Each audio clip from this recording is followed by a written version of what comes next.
झो वेन के जिस्म में अचानक एक जोरदार करंट दौड़ा, जैसे बिजली कड़क कर सीधे उसकी नसों में उतर गई हो। ये एहसास उसके लिए नया नहीं था। ऐसा वही महसूस करता था जब वो प्राइमोर्डियल एनर्जी क्रिस्टल्स अब्सॉर्ब करता था। लेकिन इस बार का अब्सॉर्प्शन बिल्कुल अलग था। पहले जितने भी 5 वैल्यू प्राइमोर्डियल क्रिस्टल्स उसने अब्सॉर्ब किए थे, उनसे कई गुना ज्यादा ताकतवर। आखिर इस प्राइमोर्डियल एनर्जी क्रिस्टल की वैल्यू कितनी है? इतना इंटेंस क्यों लग रहा है? जो वेन के दिल में एक्साइटमेंट की लहर दौड़ गई। तभी एक और अजीब सी एनर्जी उसके शरीर में घुस गई। ये एनर्जी बिल्कुल अलग थी, जैसे कोई इलेक्ट्रिक स्नेक उसकी नसों में दौड़ रहा हो, सील्ड मेरिडियंस तोड़कर उसके अंदर नई राहें बना रहा हो। ये सच है। विगर एंड क्रिस्टल असल में वही प्राइमोर्डियल एनर्जी स्किल क्रिस्टल है, जिसके बारे में लेजेंड्स में कहा गया है। लेकिन इसका स्किल क्या होगा?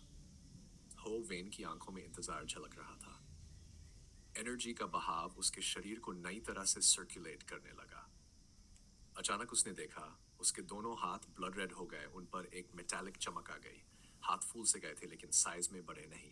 ऐसा लग रहा था जैसे उनमें एक भयानक ताकत कैद हो जो बाहर निकलने को बेचैन है। उसका दिल चाह रहा था कि वहीं एक जोरदार पंच मारे, लेकिन उसने खुद को रोक लिया।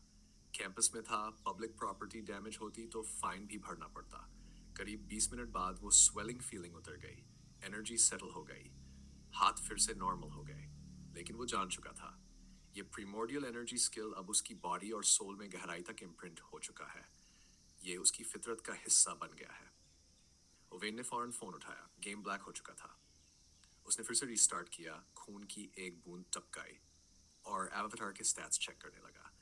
Zowen, age 16, life form level mortal, strength 9, speed 5, constitution 8, primordial energy 9, primordial energy art, ascetic meditation, primordial energy skill, vigor divine fist rank 7, companion beast none. उसकी आंखें चमक उठी। अब उसकी primordial energy 9 थी। इसका मतलब क्रिस्टल भी वैल्यू 9 का था, और विगर डिवाइन फिस्ट का रैंक 7 होना वैसे ही था जैसे किसी स्टैट क्रिस्टल की वैल्यू 7 हो। बिना प्रैक्टिस किए ही इतनी हाई रैंक स्किल मिलना बहुत बड़ी बात थी। प्राइमोर्डियल एनर्जी स्किल्स रेयर और महंगे होते थे, लेकिन अब ये स्किल उसकी ताकत को कई गुना बढ़ा देगा। लड़ाई में एडवांटेज मिलेगा और दुश्मनों से बचाव भी। जो वेन के पास पहले पैसे नहीं थे कि ऐसे क्रिस्टल्स खरीद सके, और एस्थेटिक मेडिटेशन पर इतना फोकस था कि टाइम भी नहीं मिलता था स्किल्स सीखने का।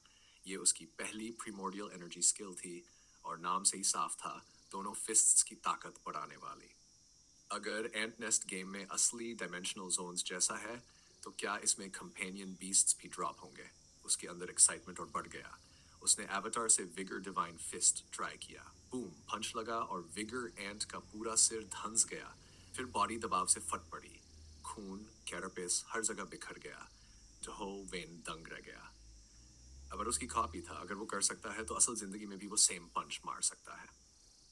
पहले जहां एक एक विगर्ड एंट को मारने में कई स्ट्राइक्स लगते थे, और वो भी सिर्फ वाइटल स्पॉट पर, अब विगर डिवाइन फिस्ट सीधे उनकी डिफेंस चीरकर ब्लास्ट कर देता था।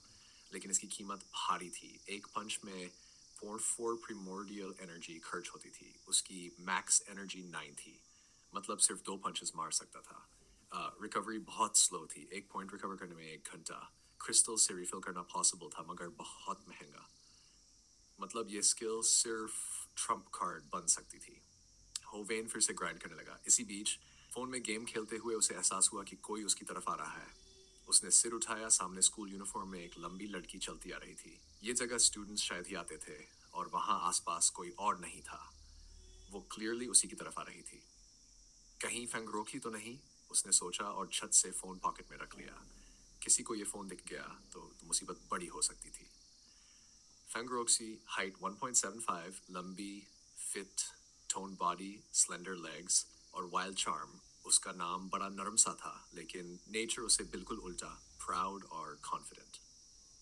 गाइड हाई स्कूल में जिंग आने से पहले फांगरोशी और जोवेन दोनों को जीनियस माना जाता था।